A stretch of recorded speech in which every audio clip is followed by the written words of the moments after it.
TV KPM. Assalamualaikum warahmatullahi wabarakatuh. Ahlan wa sahlan wa marhaban bikum ila barnamij Tariq ilan Najah SPM 2021. Al-yaum antum ma'i Luqman. Hari ini anda bersama dengan saya Luqman, insya-Allah. Baiklah, seperti biasa, jangan lupa amalkan SOP. Yang pertama, pakai pelitup muka. Yang kedua, jaga penjarakan fizikal. Dan yang ketiga, jangan lupa untuk kita memakai cecair pembasmi kuman, insya-Allah. Baiklah, insya-Allah hadzal yaum, pada hari ini saya nak ta'alam an madah muhimmah fi SPM, yakni dirasat Islamiyah. Insya-Allah hari ini kita nak belajar salah satu subjek yang penting dalam SPM, iaitu dirasat Islamiyah. Jadi seperti biasa, sebelum kita nak mulakan kelas, kita nak kenal dahulu siapakah guru kita pada hari ini. Jom kita saksikan profil beliau.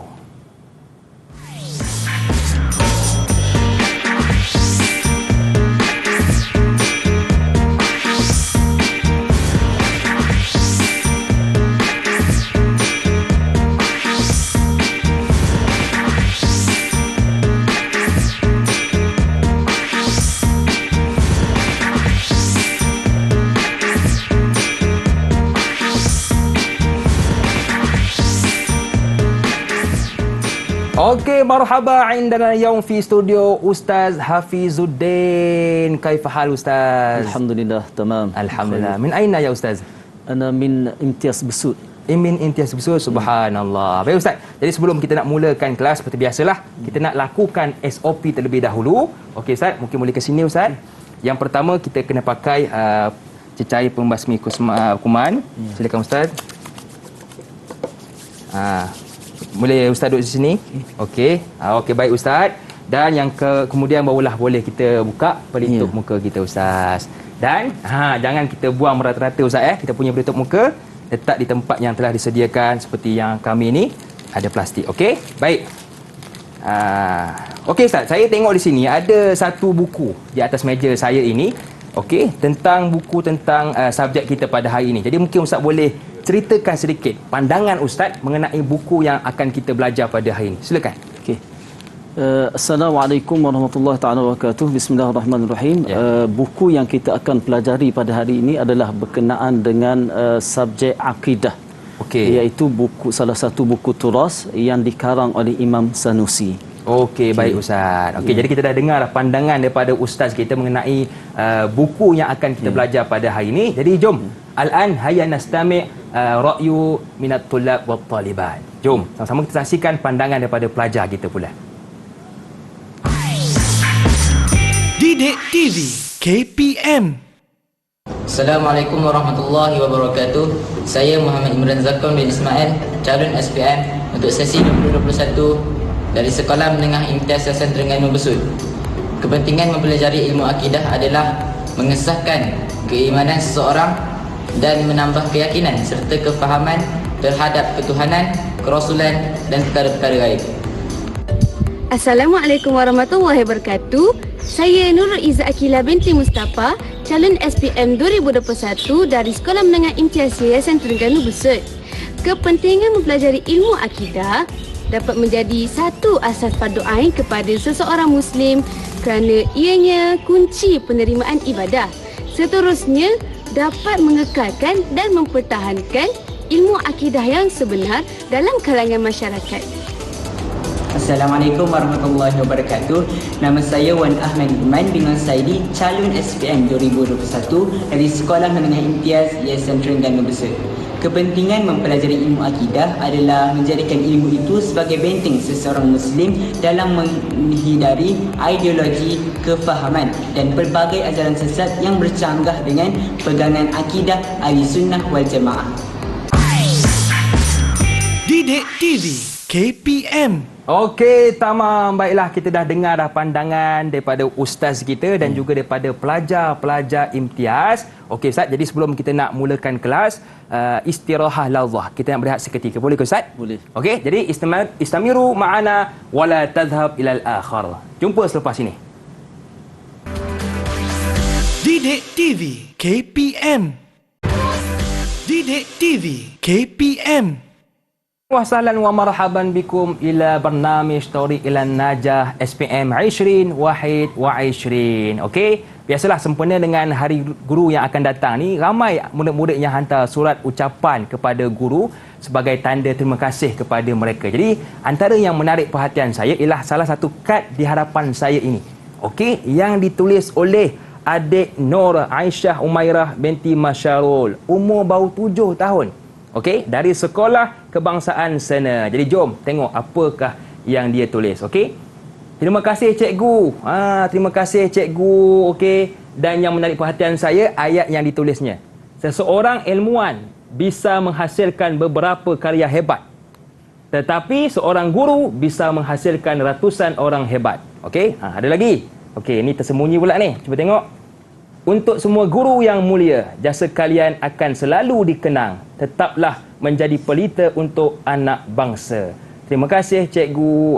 Dititipkan gambar beliau dengan cikgu-cikgu beliau. Okey. Jadi terima kasih kepada cikgu-cikgu yang telah mengajarkan ilmu kepada kita semua. Baiklah Ustaz, sebelum kita mulakan kelas, kita nak berkenalan dulu Ustaz dengan anak murid kita. Boleh Ustaz? Boleh. Okey, nampak mereka pun dah bersedia. Jom kita berkenalan dengan mereka. Assalamualaikum. Oh, putih belaka hari ni Waalaikumsalam. Okey, tamam. Mungkin arif nafsakum. Okey? Mungkin boleh kenalkan diri anda semua? Boleh? Okey? Okey, bermula dengan lelaki lah. Okey, silakan. Taufiq. Okey, silakan Taufik. Arif nafsak. Okey. Bismillahirrahmanirrahim. Assalamualaikum warahmatullahi wabarakatuh. Ismi Muhammad Taufik bin Mukhtar. Ana min Imtiaz Yayasan Terengganu Besut. Okey, thumma Muhammad Khaidir. Tafadhal ya Muhammad. Assalamualaikum warahmatullahi wabarakatuh. Waalaikumsalam Ismi Muhammad Khaidir bin Muhammad Azim wa ana min Madrasah Imtiaz Besut. Okey, tamam. Thumma Muhammad Imran.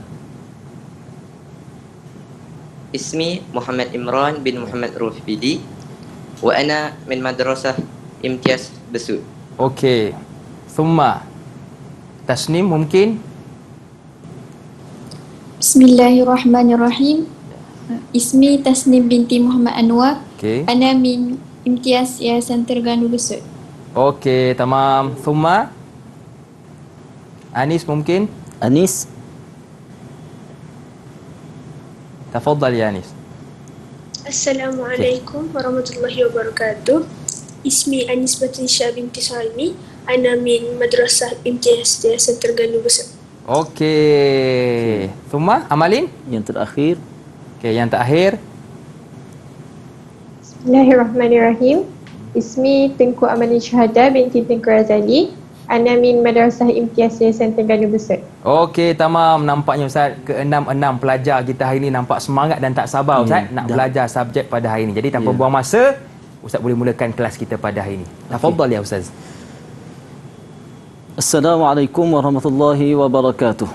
Ayuhat tulab wa talibat, insyaallah al-yawm sanuraji'u ma qad darasna fil 'amil madi. Jadi insya-Allah pada petang ini kita akan mengulang kaji apa yang telah kita belajar pada tahun lepas. Ya.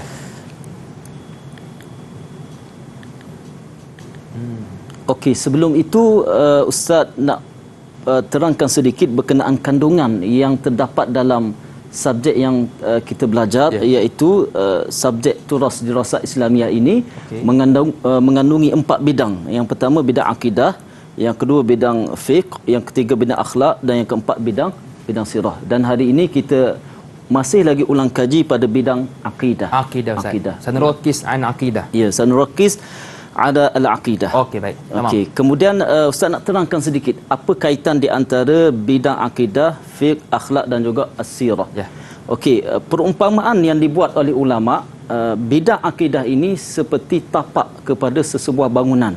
Yang mana tapak ini sesebuah bangunan yang tinggi, asasnya mesti kuat. Semakin tinggi sesuatu bangunan, semakin kuat asas yang berada di bawah tanah tu. Jadi yang inilah akidah yang kita tidak nampak, yang ada di dalam pegangan kepercayaan kita. Baik. Kemudian bidang fiqh ini lebih kepada hukum hakam berkenaan dengan ibadat, berkenaan dengan zahir amalan kita. Yang ini diibaratkan seperti sebuah bangunan yang tinggi, yang megah, yang kukuh. Jadi asasnya adalah tapak itu, asasnya adalah akidah. Kemudian al-akhlaq, perumpamaan seperti akhlak adalah pengisian kepada bangunan itu. Sebagaimana kita tengok sebuah bangunan yang kukuh dengan tapaknya, dengan bangunan itu sendiri, kemudian apa pengisian yang ada di dalam bangunan itu. Itulah akhlak. Itulah akhlak. Ruh kepada pengisian kepada sesebuah bangunan. Baik, maknanya tamam. tidak cukup sekadar tapak, tidak sempurna sekadar tapak, dan juga tidak sempurna jika ada tapak dan bangunan tetapi pengisiannya kosong. Maknanya bila dah lengkap akidah, fiqh dan juga akhlak, maka sempurnalah bangunan itu beserta dengan pengisian yang ada di dalamnya. Okey.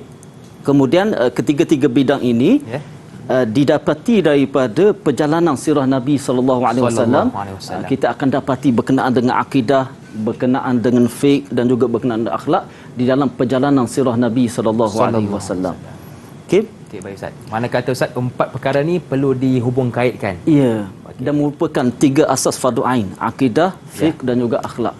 Jika salah satu sahaja maka tidak sempurna agama seseorang, kerana inilah merupakan asas kepada fardu ain. Okey Ustaz.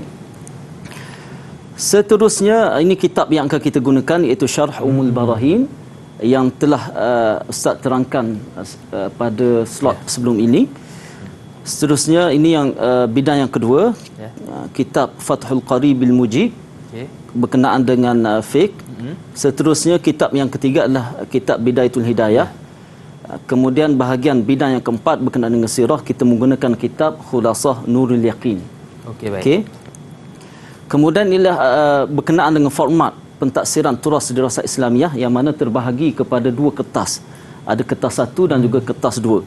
Kertas satu berbentuk ujian bertulis, manakala kertas dua adalah berbentuk ujian lisan.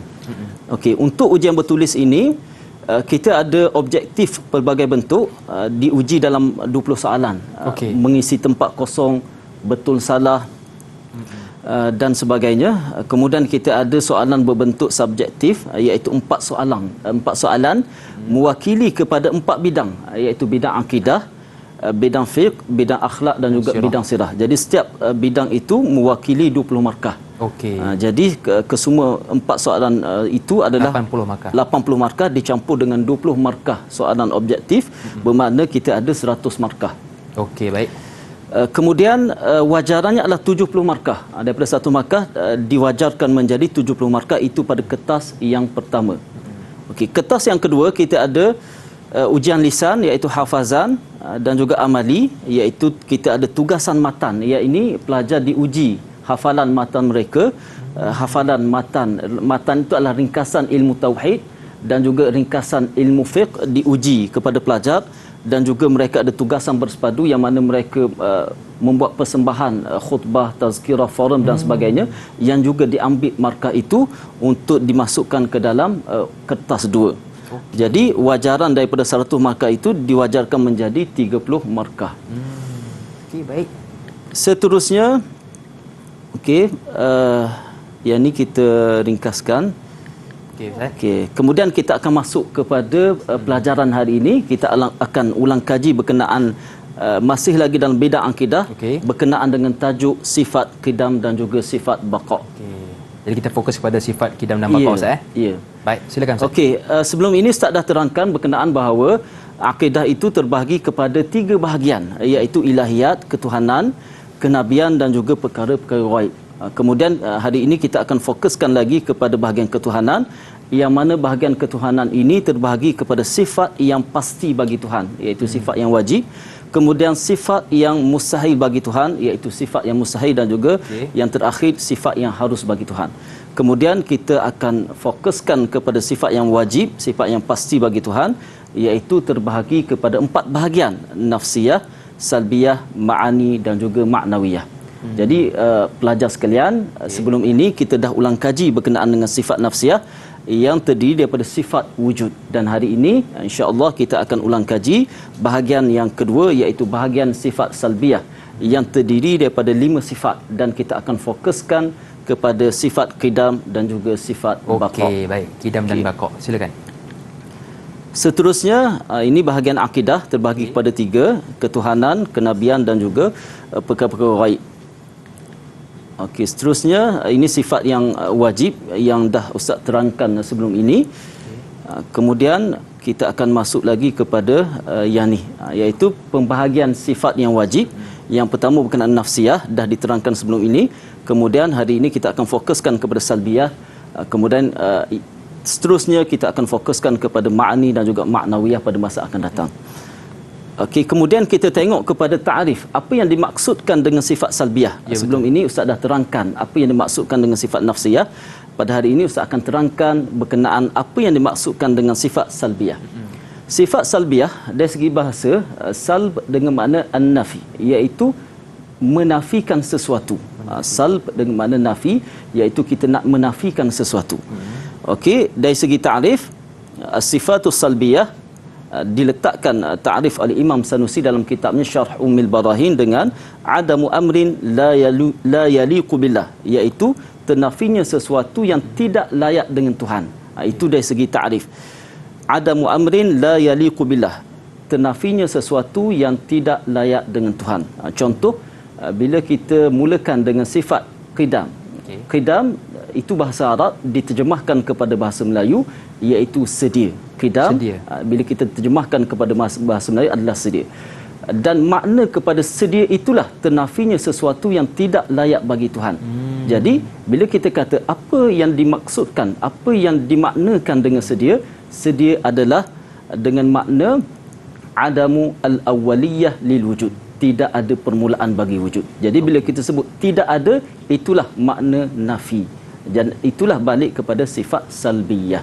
Jadi kesemua sifat-sifat salbiyah ini ada perkataan tidak ataupun ada perkataan tiada yang menunjukkan kepada makna ternafi, salb. Jadi itu makna salb. Setiap sifat itu ada makna yang dinafikan sesuatu yang tidak layak dengan Tuhan. Seperti permulaan itu tidak layak kepada Tuhan. Baik. Seterusnya, okey, sebelum itu Ustaz nak tanya kepada pelajar. Okey, boleh. Ustaz nak tanya kepada pelajar. Silakan. Okey, man minkum yuridu an yujiba hadha soal. As-soal huwa mal muradu bis sifati salbiyah. Apakah yang dimaksudkan dengan sifat salbiyah? Okey. Ada siapa nak jawab? Okey, Amalin. Ustaz. Naam. Tafaddali ya Amalin. Ya. Makna as-sifatus salbiyah adamu amrin la yaliku billah. Ya, itu sahih, jawapan Ustaz? dia. Sahih. Ahsanti. Tamam. Ya Amalin. Jadi makna sifat salbiyah adalah ternafinya sesuatu yang tidak layak dengan Tuhan. Contohnya permulaan tadi. Jadi permulaan itu adalah sesuatu yang tidak layak dengan Tuhan. Itu makna sifat salbiyah. Seterusnya, ini sifat wujud yang telah diterangkan sebelum ini. Kemudian kita masuk kepada sifat salbiyah. Imam Sanusi dalam kitabnya menyebutkan sifat-sifat yang wajib kita ketahui secara tafsil, secara terperinci bagi ketuhanan, bagi sifat-sifat Tuhan, bermula dengan sifat wujud. Kemudian sifat yang kedua kita masuk kepada wal qidamu, dan yang ketiga kita masuk kepada wal baqa. Kita akan fokuskan kepada sifat qidam dan juga sifat baqa. Kemudian apa yang dimaksudkan dengan sifat qidam? Apa yang dimaksudkan dengan sifat qidam? Ta'rif bagi qidam adalah adamu al-awwaliyati lil wujud, iaitu tidak ada permulaan bagi wujud. Okey.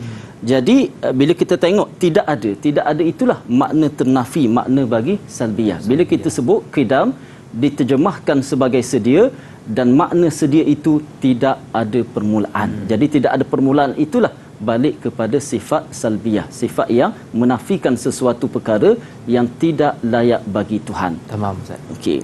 Kemudian jika kita tengok sifat ini bagi makhluk, ada tak makhluk yang bersifat dengan sifat qidam? Bila kita kata Tuhan itu tidak ada permulaan. Bila kita balik kepada makhluk, kita tengok kepada makhluk, adakah ada makhluk yang bersifat dengan sifat qidam? Jadi Ustaz nak tanya kepada pelajar. Okey, Ustaz. Okey, siapakah yang seterusnya? Siapa yang nak jawab soalan ini? Okey. Ada tak makhluk yang mana bersifat dengan sifat qidam seperti sifat qidam Allah Ta'ala. Okey. Siapa nak jawab? Man? Okey, tafadhal. Siapa boleh jawab? Okey, Anis. Ana ya Ustaz. Okey, tafadhali ya Anis. La. Okey, jawapannya adalah tidak. Oh, pendek ya? Tidak. Jadi sebab bila kita kata adakah, jawapan dia sama ada na'am ataupun la. Jadi kalau dari sudut peperiksaan ada markah Ustaz? Okey, dari sudut peperiksaan kita bagi satu markah. Itu jawapan dia. Okey. Na'am ataupun la. Okey. Maknanya kalau betul betul, na'am. Okey. Kalau salah salah. Okey, baik Ustaz. Okey. Jadi jawapan dia adalah tidak. Maknanya tidak ada makhluk yang bersifat dengan sifat qidam sebagaimana Tuhan bersifat dengan sifat qidam. Okey. Kita tengok kepada makhluk. Setiap makhluk ada permulaan. Kita bila ada kita tak dilahirkan di muka dunia ni ada permulaan. Seri pentas ini ada permulaan. Kitab yang kita belajar ada permulaan. Macam Ibu kita. bapa kita ada permulaan. Betul. Bumi, langit, malaikat, syurga, neraka, arash, qalam, semua makhluk Allah Ta'ala ada permulaan.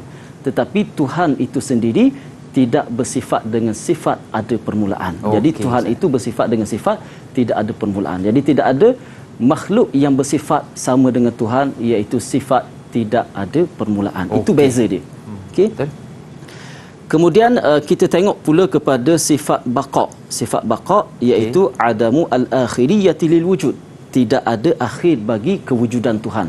Sebagaimana kewujudan Tuhan tidak ada permulaan, berbeza dengan kewujudan kita yang ada permulaan. Jadi kewujudan Tuhan tidak ada permulaan dan tidak ada akhir.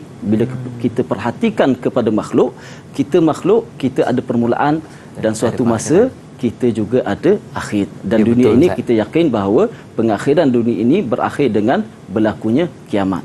Jadi setiap perkara itu dia ada permulaan dan ada akhir, kecuali Tuhan yang tidak ada mula dan juga tidak ada akhir. Ya, betul Ustaz. Kemudian seterusnya disebut oleh Imam Sanusi dalam matannya, fa hadhihi sittu sifatin. Inilah 6 sifat. Bermula daripada sifat wujud sampai kepada sifat al-wahdaniyah. Yang pertama iaitu sifat wujud termasuk dalam kategori nafsiyah, al-ula nafsiyah, iaitu sifat wujud, sifat nafsiyah telah Ustaz terangkan dalam slot sebelum ini, wahiyal wujud. Dan kemudian yang 5 sifat lagi seterusnya adalah sifat jenis salbiyah, iaitu jadi Ustaz, ini antara matan yang mereka kena hafal ya? Ini antara matan yang perlu dihafal dan diuji kepada pelajar yang termasuk dalam kertas 2 tadi. Okey. Seterusnya kita tengok kepada kemudian tajuk sifat qidam zamani bagi makhluk. Dalam bahasa Arab ada dinamakan sebagai qidam zamani. Qidam zaman ini berbeza dengan sifat qidam Tuhan. Yang mana maksud yang dimaksudkan dengan qidam zamani adalah panjang masa melebihi setahun. Jadi makhluk boleh kita katakan bersifat dengan qidam, tetapi bukan seperti qidam Tuhan, tetapi qidam zamani, iaitu panjang masa tetapi tetap mempunyai permulaan. Contohnya dah lebih setahun. Contohnya usia kita 36, 35, 26 dan sebagainya. Walaupun usia kita dah berpuluh tahun, tetapi tetap ada permulaan. Betul. Itu kita namakan sebagai qidam zamani. Ia ini bagi makhluk, tidak layak bagi Tuhan. Okey, jadi kita tengok ta'rif bagi qidam zamani. Al-muradu bil qidamiz zamani tulu muddati wujudih, iaitu panjang masanya kewujudan sesuatu, wa in kana hadithan masbuqan bil adam, dan ianya adalah hadithan baharu dengan mana ada permulaan didahului dengan tiada. Maknanya walaupun panjang masa sekalipun, contohnya bumi ini berapa bilion tahun dah ada, tetapi tetap didahului dengan adanya permulaan dan didahului dengan asalnya tiada. Jadi ini qidam zamani balik kepada sifat makhluk, bukan balik kepada sifat Tuhan, yang mana sifat Tuhan adalah qidam zati, qidam yang mana tidak menerima adanya permulaan. Okey, baik. Okey, sebab tu sebagai khulasah kepada qidam zamani ini, al-qidamuz zamaniyu muhalun 'ala Allah. Sifat qidam zamani ini yang panjang masa, yang ada permulaan, adalah sesuatu yang mustahil kepada Allah Ta'ala, ke atas Allah, kerana li'anna wujudallahi, wujudnya Tuhan itu la yataqayyadu bi zaman wala makan, tidak terikat dengan masa dan juga tidak terikat dengan tempat. Li huduthi kulli minhuma, kerana tempat dan masa itu adalah perkara yang ada permulaan. Ya, betul. Masa itu ada permulaan bila kita dilahirkan, bila kita pergi kepada satu tempat dan sebagainya, bila sesuatu benda itu ada, dan juga tempat itu adalah sesuatu yang baharu, yang ada permulaan, yang tidak layak dengan Tuhan. Jadi ini antara poin Ustaz yang kita kena fokus Ustaz Ya. Sebab takut-takut kadang-kadang tertukar dengan orang kata kidam Allah. Ya. Betul. Ya. Jadi bezanya adalah qidam zamani untuk makhluk yang masanya lebih daripada setahun, sebagaimana firman Allah Subhanahu Wa Taala, a'udzubillahi minasyaitonir rajim, kal urjunil qadim, seperti mayang kurma yang qadim. Jadi mayang kurma itu adalah makhluk yang mana seperti mayang kurma yang qadim dengan makna yang lama, bukan yang tidak ada permulaan. Qadim sebagaimana kita baca dalam surah Yasin tu, kalau urjunil qadim, seperti mayang kurma yang lama, yang mana yang lama dengan mana yang lebih tempohnya daripada setahun, bukan yang tidak ada permulaan. Jadi boleh kita gunakan qidam ataupun qadim untuk makhluk, tapi dengan makna qidam zamani, lama tempoh masa lebih daripada setahun. Tapi bila balik kepada sifat Tuhan, itu bermakna sifat Tuhan yang tidak ada permulaan, berbeza dengan makhluk yang mana tetap setiap makhluk ada permulaan. Okey, tamam Ustaz. Semua Ustaz? Okey, kemudian kita akan pergi kepada sifat baqa' aridi bagi 10 makhluk. Tadi kita dah bicarakan berkenaan dengan sifat kekal. Setiap kita ini akan binasa, sama ada dengan kematian, sama ada dengan berlaku kiamat dan sebagainya. Setiap daripada makhluk akan binasa. Sebagaimana setiap makhluk ada permulaan, makhluk juga ada akhirnya. Setiap yang ada permulaan akan berakhir. Kemudian tetapi ada 10 makhluk yang mana kekal. Walaupun ada permulaan, tetapi ada 10 makhluk yang mana mereka itu kekal di sisi Allah Ta'ala. Tak ada pengakhiran? Tidak ada pengakhiran. Jadi yang ni apakah makhluk yang tidak binasa? Tak sabar nak tahu ni. Okey, yang pertama iaitu al-jannah wan nar. Dia lima pasangan. Al-jannah wan nar, syurga dan neraka yang mana ada permulaan. Allah Taala yang mencipta syurga, Allah Taala yang mencipta neraka, tetapi dalam masa yang sama Allah Taala mengekalkan syurga dan mengekalkan neraka dan semua isi yang ada dalam syurga dan semua isi yang ada dalam neraka. Patut Allah kata dalam Quran, syurgalah tempat yang kekal Ustaz Ya. Dan tidak ada akhir. Berlaku kiamat sekalipun, syurga dan neraka tetap kekal.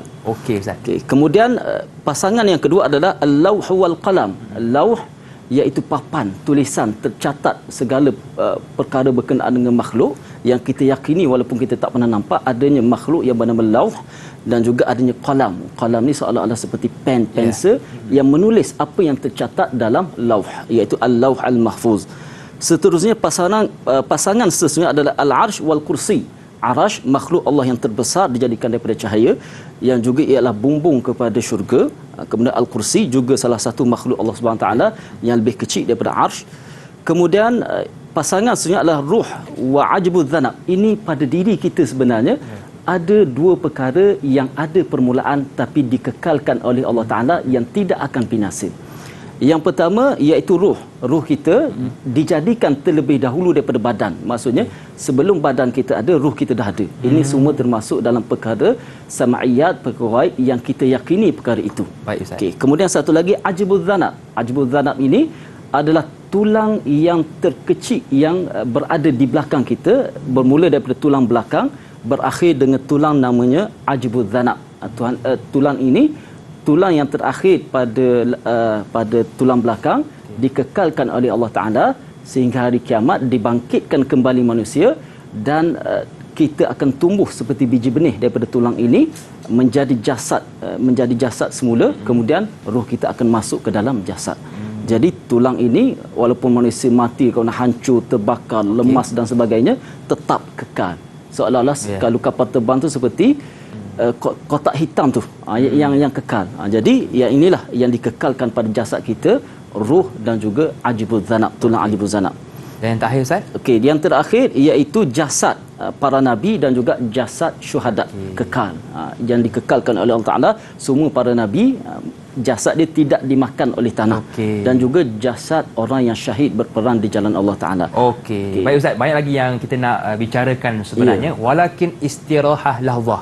Kita berehat seketika dan istamiru ma'ana wala tadhhab ilal akhar. Kembali selepas ini. Didik TV KPM Didik TV KPM. Ahlan wa sahlan wa marhaban bikum ila barnamij Tariq ilan Najah SPM 2021. Kepada anda semua, jangan lupa amalkan SOP, pakai pelitup muka, jaga penjarakan fizikal dan pakai cecair pembasmi kuman. Baiklah, tadi kita dah Ustaz ada sebut tentang 10 perkara ni dia takkan binasa Ustaz. 10 makhluk. 10 makhluk Ustaz, maafkan saya. Jadi bila tak binasa ni kekal lah Ustaz ya? Jadi adakah sama kekal makhluk ini dengan kekal Allah? Ya. Terfikir juga kita. Jadi rasanya soalan tu kita kembalikan kepada pelajar. Kita uji Ustaz. pelajar dulu. Ada nama orang ni Ustaz? Okey. Ustaz pilih ke saya pilih? Okey, Luqman pilih. Saya pilih ya? Okey, saya pilih yang laki lah. Okey. Saya suka dengan Taufik, nampak comel Ustaz. Okey, Taufik. Okey, ya Muhammad Taufik, tafaddal. Ajib as-su'al. Okey, soalannya la. Okey, itu jawapannya. Jadi walaupun 10 perkara ini kekal, tapi adakah kekalnya itu sama dengan kekal Tuhan? Jawapannya tidak. Kerana apa? Kerana kekal Tuhan itu tidak ada sesiapa yang mengekalkan zat Tuhan dan sifat-sifat Tuhan. Tetapi 10 makhluk ini kekal kerana Tuhan yang ingin mengekalkan. Dan Tuhan yang mengekalkan 10 makhluk ini. Itu ada beza dia. Walaupun sama-sama kekal, tidak binasa, tetapi kekalnya Tuhan tidak ada sesiapa yang mengekalkan. Kekalnya 10 makhluk ini dikekalkan oleh Tuhan. Okey, itu beza dia. Baik. Okey, jadi yang kita sebut sebagai baqa'ullahi dzatiyun. Kekalnya Allah adalah zati, kekal yang sejati. Kemudian baqa'ul makhluqat, kekalnya makhluqat al-ashr yang 10 itu adalah aridi, mendatang. Mendatang dengan mana? Tuhan yang ingin mengekalkan 10 makhluk itu. Okey. Kemudian okey Ustaz, tentang tadi saya tertarik dengan hujung tadi antara yang kelima perkara takkan binasa itu iaitu anbiya dan syuhada. Kadang-kadang kan kita pernah dengar cerita Ustaz, tengok YouTube apabila ada berlakunya pemindahan mayat Ustaz. Lepas tu yang penggali kubur kata, kenapa tak reput mayat ni? Bila tengok-tengok bukan orang nabi pun, bukan nabi. Tok Kadi tok imam, orang biasa hafal Quran. Bukan orang yang mati syahid, bukan para nabi. Tetapi jasad mereka kadang-kadang dikekalkan oleh Allah Ta'ala. Berlaku macam tu untuk Allah Ta'ala, Tuhan memberi pengajaran kepada kita. Itu adalah termasuk dalam kuasa kudrah Allah Ta'ala. Jadi adakah kekalnya jasad mereka yang tidak hancur tu, walaupun bukan termasuk jasad anbiya dan juga jasad syuhada, termasuk dalam bahagian mana? Jadi yang tu sebenarnya adalah kalau kita kata jasad para nabi dan juga jasad syuhada itu confirm, pasti. Bila seorang nabi, seorang syuhada, pasti jasad mereka dikekalkan oleh Allah Ta'ala. Kemudian yang lain selain daripada itu, yang mereka yang beramal soleh, mereka yang menghafal Al-Quran, para ulama, para wali Allah dan sebagainya, itu terpulang kepada Allah Ta'ala sama ada untuk mengekalkan ataupun tidak mengekalkan, tetapi bukan secara pasti. Maksudnya bukanlah kita kata jasad tu imam pasti kekal. Tidak. Jasad orang yang hafal Al-Quran pasti kekal. Tidak. Tapi bila berlaku macam tu, itu Allah Ta'ala nak memberi kemuliaan kepada mereka disebabkan apa yang mereka beramal. Jadi untung adik-adik kita Ustaz hafal Quran kita harap maknanya mereka yang benar-benar menjaga Al-Quran juga dikekalkan jasad mereka sebagai kemuliaan kepada mereka. Okey, baik Ustaz. Tadi Ustaz dah cerita panjang lebar. Mungkin Ustaz ada soalan yang boleh diajukan kepada anak pelajar kita. Okey, kita teruskan dengan soalan, iaitu tadi kita dah belajar berkenaan dengan sifat qidam dan juga sifat baqa Allah Ta'ala. Jadi Ustaz nak tanya, mal muradu bil qidami, apakah yang dimaksudkan dengan sifat qidam? Apakah takrif bagi sifat qidam? Okey, mudah je ni. Okey, siapakah? Ustaz pilih Ustaz? Okey, siapa nak jawab? Okey, kita bagi perempuan lah pula. Okey. Anis lah, Anis. Okey, Anis. Okey. Anis, tafadhal ya Anis. Okey, Anis boleh jawab? Apakah yang dimaksudkan dengan sifat qidam? Okey, mungkin boleh on kan? Boleh onkan mic? Adamul al-awaliyah lil wujud. Okey, bagus. Itu jawapannya. Iaitu apa yang dimaksud dengan qidam bila kita terjemahkan kepada bahasa Melayu itu adalah sedia, tapi maksud sebenar adalah tidak ada permulaan bagi wujudnya Tuhan. Dengan bahasa mudah, Tuhan itu tidak ada permulaan. Okey. Soalan mudah ke susah Ustaz? Ni soalan ta'rif, soalan mudah. Kita bagi 2 markah. 2 markah. Soalan berkenaan dengan ta'rif. Di soalan Lagi, Ustaz? payah tu dia pergi kepada dalil. Apa dalil? Kita kata Tuhan itu tidak binasa. Apa dalil kita kata Tuhan itu tidak ada permulaan? Itu perlu kepada akal untuk berfikir. Tapi setakat kalau yang orang kata adik kita hafal Quran ni mungkin senang kot, Ustaz. Ya. Kalau dalil-dalil daripada Al-Quran lagi mudah. Ya, betul. Okey. Seterusnya, okey, mal muradu bi sifatil baqa. Siapa nak jawab? Apakah yang dimaksudkan dengan sifat baqa? Okey, silakan. Okey, siapa nak jawab? Siapa jawab saya kata makan lebih Ustaz bagi. Okey, silakan. Siapakah? Okey, Amalin mungkin? Amalin? Tafadhal ya Amalin. Okey. Okey. Siapa ni? Amalin. Amalin, okey. Okey. Sifatul baqa. Adamul al-akhiriyah lil wujud. Okey, tidak ada akhir bagi wujudnya Tuhan. Itu maksud sifat baqa, kekal. Bila kita sebut kekal makna salbiahnya adalah kita menafikan akhir bagi Tuhan. Itu makna salbiah. Iaitu kekal dengan makna tidak ada akhir bagi Tuhan. Okey. Okey, seterusnya. Okey, Ustaz. Okey, kita pergi lagi. Okey. Ini lawan bagi sifat qidam dan juga baqa. Okey, kita berpegang bahawa Tuhan itu bersifat dengan sifat qidam, tidak ada permulaan. Dalam masa yang sama, kita kena yakin bahawa Tuhan itu tidak bersifat dengan sifat baharu sebagaimana makhluk. Jadi ini sebenarnya sifat yang mustahil bagi Tuhan. Ada permulaan, itu adalah sifat yang mustahil bagi Tuhan. Jadi kita yakin, kita berpegang bahawa mustahil Tuhan bersifat dengan sifat hudus, iaitu sifat ada permulaan. Okey. Kemudian satu lagi, wa turu'ul adam, iaitu datangnya binasa, dengan makna akhirnya Tuhan binasa. Itu jugalah sifat yang mustahil bagi Tuhan, lawan kepada sifat baqa. Jadi kita kena yakin, kita percaya bahawa Tuhan bersifat dengan baqa, kekal, tidak ada akhir, dan mustahil Tuhan bersifat dengan turu'ul adam, iaitu binasa. Okey. Baik. Seterusnya kita pergi kepada dalil. Kita pergi kepada dalil kerana keyakinan kita yang pertama berkenaan dengan sifat yang wajib bagi Tuhan, yang kedua berkenaan dengan sifat yang mustahil bagi Tuhan, yang ketiga apakah dalil. Kita berpegang sedemikian. Okey. Kemudian kita tengok kepada dalilun naqli li sifatil qidam. Dalil naqli ini adalah dalil daripada Al-Quran dan juga hadis Nabi SAW. Dan sebenarnya Ustaz nak terangkan sedikit berkenaan dengan dalil ini. Dalil terbahagi kepada dua. Sama ada dalil yang kita ambil daripada Al-Quran atau hadis Nabi SAW, itu namanya dalil akli. Kemudian satu lagi dalil naqli, tadi dalil naqli.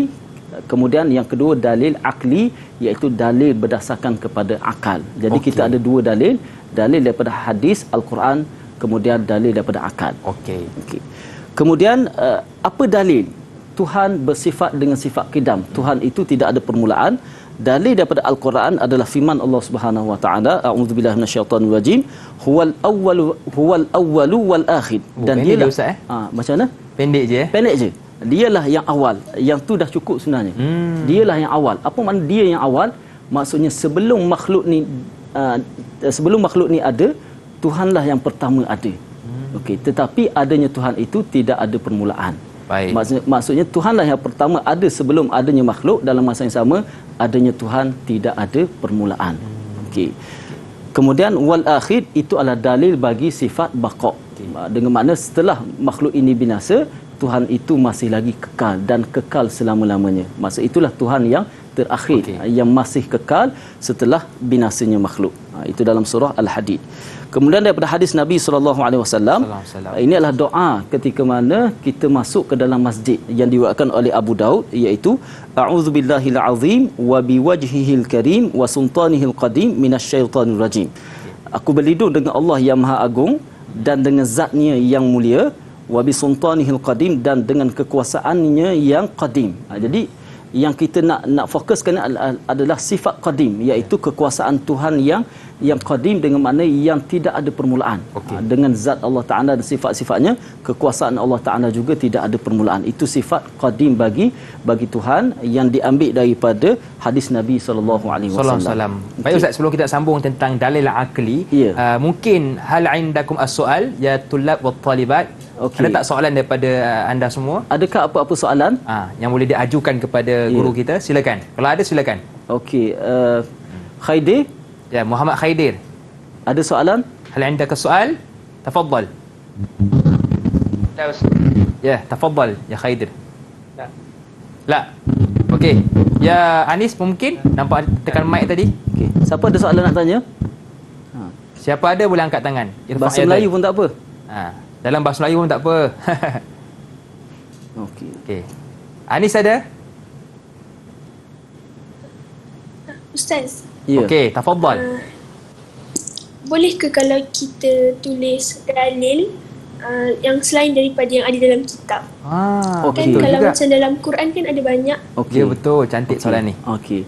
Okey, sebenarnya soalan bagus soalan ni. Ya. Okey, dalil itu bila kita kata dalil terbahagi kepada dua, iaitu dalil daripada naqli Al-Quran dan juga sunnah Nabi sallallahu alaihi wasallam, kedua dalil akal.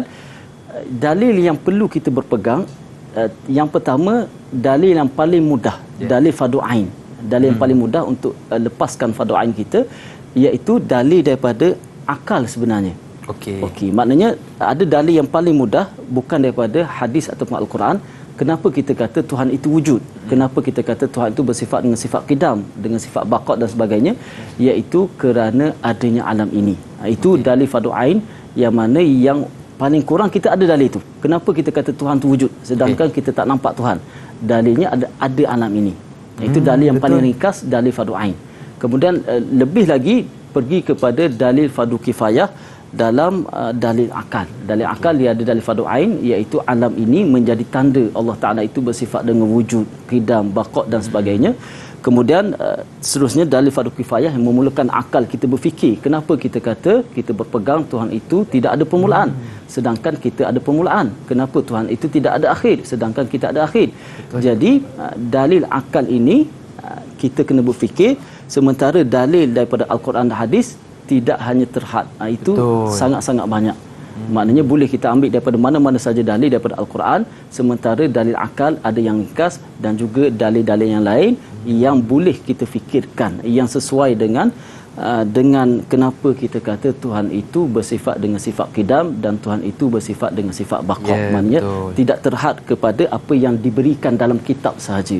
Boleh di luar Ustaz Boleh. Maknanya selagi mana sesuai dengan dalil akal dan juga dalil selain daripada Al-Quran dan hadis, apa mana saja yang kita ambil daripada Al-Quran hadis menunjukkan kepada sifat-sifat yang tersebut. Bukan apa Ustaz, sebab mereka ni kan hafal Quran. Jadi banyak sangat dalil ni. Nak betul. tulis 3-4 dalil kan.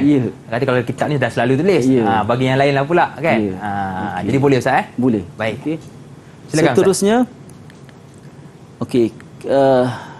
Okey, dalil. Kenapa kita kata Tuhan itu bersifat dengan sifat qidam? Kenapa kita kata Tuhan itu tidak ada permulaan? Yang ni perlu kepada akal untuk berfikir. Okey, li'annahu, ini adalah kata-kata Imam Sanusi, li'annahu law lam yakun qadiman lakana hadisan. Sesuatu itu jika dianya tidak qadim pasti dianya baharu. Jika dia tidak ada permulaan pasti dia ada permulaan. Dua sahaja. Sama ada benda itu ada permulaan ataupun benda itu tidak ada permulaan. Jadi bila kita katakan Tuhan itu jika dia tidak qadim pasti dia adalah hadis, pasti dia ada permulaan. Kemudian fayaftaqiru ila muhdith, dan setiap benda yang baru pasti ada yang menjadikan. Okey, mustahil kalau kita kata skrin TV ini tiba-tiba ada. Tanpa betul. Ada yang mencipta, tanpa ada yang membelinya, membawanya kat sini, tiba-tiba saja ada. Pen ini, kitab dan sebagainya, pakaian kita semua ni tiba-tiba ada dengan sendiri. Itu adalah perkara yang tidak dapat diterima oleh akal. Kerana apa? Asalnya semua ni tak ada. Diri kita tak ada, skrin ni tak ada, seri pentas ni tak ada. Bila adanya sesuatu daripada tidak ada, pasti ada yang menjadikan. Betul. Jadi jika Tuhan itu baharu, asalnya tiada, kemudian ada permulaan, pasti ada yang mencipta, menjadikan Tuhan. Kemudian bawa kepada fayalzamud dauru awit tasalsul, bawa kepada daur. Daur ini sesuatu yang berpusing, tasalsul sesuatu yang bersambung-sambung. Contoh, jika Tuhan itu baharu, ada permulaan, siapa yang menjadikan Tuhan? Kerana setiap benda yang baharu ada yang menjadikan, yang mencipta. Kemudian yang mencipta Tuhan, mestilah dia juga ada yang mencipta. Betul. Ya. Jadi itu adalah bawa kepada kita kata sebagai tasalsul. Contohnya Tuhan A dijadikan oleh Tuhan B, Tuhan B dijadikan oleh Tuhan C. C dijadikan oleh D dan seterusnya sampai tidak ada penamatnya. Itu akal kita tidak dapat menerimanya. Betul. Okey, contohnya kita kata kita daripada ibu ayah kita, seterusnya kepada datuk nenek kita dan seterusnya sampailah kepada penamatnya adalah berakhir dengan Nabi Adam AS. Nabi Adam dijadikan daripada tanah dan tanah dijadikan daripada benda yang tak ada, Allah jadikan tanah. Okey, jadi maknanya ada penamatnya. Jika Tuhan sedemikian, bermakna benda itu adalah benda yang mustahil kerana bersambung tanpa ada penamat. Itu adalah perkara yang mustahil. Itu namanya tasalsul. Kemudian Daud berpusing. Contohnya kita katakan ayam. Ayam ini daripada sebiji telur. Telur itu daripada mana? Telur itu daripada ayam itu sendiri. Betul. Jadi itu perkara yang akal kita tidak dapat menerima. Ayam itu daripada telur. Telur itu daripada mana? Sepatutnya daripada ibu dia. Betul. Tetapi daripada ayam yang lahir daripada telur itu berpusing. Bermakna Tuhan A dijadikan oleh Tuhan B, Tuhan B dijadikan oleh siapa? Bukan Tuhan C. Tuhan B dijadikan oleh Tuhan A itu balik. Itu berpusing, itu adalah perkara yang mustahil. Kita nak katakan bahawa mustahil Tuhan itu ada permulaan, kerana jika Tuhan ada permulaan, bawa kepada Daud ataupun tasalsul, yang mana Daud ini perkara yang mustahil berpusing macam tu, dan juga tasalsul jugalah perkara yang mustahil. Itu dari segi akal, memerlukan akal untuk berfikir. Kerana setiap kita ada permulaan. Betul. Itu yang biasa. Kita ada permulaan, segala apa yang ada dengan kita semua ada permulaan. Tapi bila kita katakan kenapa Tuhan itu tidak ada permulaan? Kerana setiap yang ada permulaan pasti ada yang mencipta, menjadikan. Dan mencipta, jika yang mencipta Tuhan, sudah tentu yang mencipta itu juga adalah Tuhan. Dibawa kepada Daud dan juga tasalsul yang mana kedua-duanya adalah perkara yang mustahil. Jadi kita putuskan bahawa Tuhan tidak ada permulaan. Okey, baik Ustaz, sebelum kita nak sambung lagi kita punya kelas, kita tanya dulu, adakah murid-murid kita ada yang tak faham tentang apa yang telah Ustaz bicarakan? Kalau tak faham boleh terus tanya. Hal fahimtum ma syarahtuhu lakum anifa. Faham tak apa yang Ustaz terangkan? Mungkin ada yang keliru sikit ke kan? Boleh tanyakan terus. Silakan Khaidir. Okey, tafadhal. Fahimna ya Ustaz. Okey, kita ambil Khaidir dulu. Silakan Khaidir. Khaidir. Okey. Hal fahimta? Oh. Faham Okey. Okey. Ada soalan apa-apa tak yang ada ingin diajukan kepada Ustaz? Nak tanya? La, okey. Anis, hal indaka soal ya Anis? Hal indaka soal? La. Okey. Okey, Amalin? Ada soalan?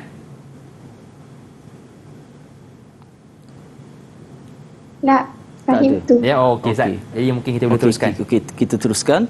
Okey, yang terakhir adalah berkenaan dengan dalil nakli dan akli bagi sifat baqa. Okey Ustaz. Kita bermula dengan sifat wajib, kemudian lawan bagi sifat wajib iaitu sifat mustahil, dan kita berakhir apa dalil sifat-sifat yang demikian itu. Jadi sifat baqa ini dalil daripada Al-Quran, iaitu sama dalil tadi, huwal awwal wal akhir, Tuhanlah yang pertama dan Tuhanlah yang terakhir. Kemudian daripada dalil daripada Al-Quran juga, wa yabqa wajhu rabbika, dan kekal wajah Tuhanmu. Wajah dengan makna zat, kekal zat Allah Taala. Itu dalil menyatakan bahawa zat Allah Taala kekal. Okey, kemudian dalil akli bagi sifat baqa, yang ni payah sikit, iaitu li'annahu law amkana an yalhaqahu al-adam, jika Tuhan itu boleh menerima binasa, maksudnya suatu masa Tuhan itu binasa, sebagaimana suatu masa kita akan binasa, kita akan mati. Jika Tuhan itu boleh menerima binasa, lantafa anhu al-qidam, ternafi sifat qidam daripada Tuhan. Kerana apa? Likauni wujudihi hina idzin yasiru jaizan, kerana wujudnya Tuhan adalah wujud yang harus. Maksudnya Tuhan juga boleh menerima ada, Tuhan juga boleh menerima tiada, dan sesuatu yang boleh menerima ada, menerima tiada ini sesuatu yang harus, sebagaimana wujud kita boleh menerima ada dan boleh menerima tiada. Dan sesuatu yang boleh menerima ada dan tiada ini, wal jaizu la yakunu wujudu illa hadithan, boleh menerima ada dan tiada bermula dengan tiada. Jadi akhirnya Tuhan bila dia itu boleh menerima binasa, akhirnya dia adalah tidak bersifat dengan sifat qidam. Macam tu. Okey, baik Ustaz, kita pun sebelum kita nak qabla an nantahi dirasatina, mungkin khulasah minal ustaz litulab, khususan litulab an madah turas dirasat Islamiyah. Tafadhal ya Ustaz. Jadi apa yang telah kita belajar tadi iaitu kita telah mempelajari berkenaan dengan dua sifat Tuhan, iaitu sifat qidam dan juga sifat baqa. Di sini apa yang kita nak fokuskan adalah berkenaan dengan sifat itu sendiri, kemudian lawan bagi sifat itu, dan berakhir dengan apa dalil yang kita katakan Tuhan bersifat dengan sifat qidam dan Tuhan bersifat dengan sifat baqa. Jadi itu tiga perkara yang penting, sifat itu sendiri, lawan kepada sifat itu, dan juga apa dalil daripada Al-Quran, daripada hadis, dan juga dalil daripada akal. Kita mengatakan sedemikian. Kerana akidah ini adalah tiga perkara. Yang pertama, pegangan kepercayaan kita yang kukuh, yang bertepatan dengan hakikat yang sebenar. Yang akhir sekali, andalil, berdasarkan kepada dalil-dalil. Baik Ustaz, terima kasih Ustaz kerana sudi berkongsi ilmu dengan kita semua pada hari ini, dan juga terima kasih kepada pelajar-pelajar kami 6 orang di sini. Terima kasih, dan juga kepada anda yang di rumah, terima kasih juga. InsyaAllah kita jumpa lagi pada masa yang akan datang. Assalamualaikum warahmatullahi wabarakatuh. Bye-bye. Bye-bye.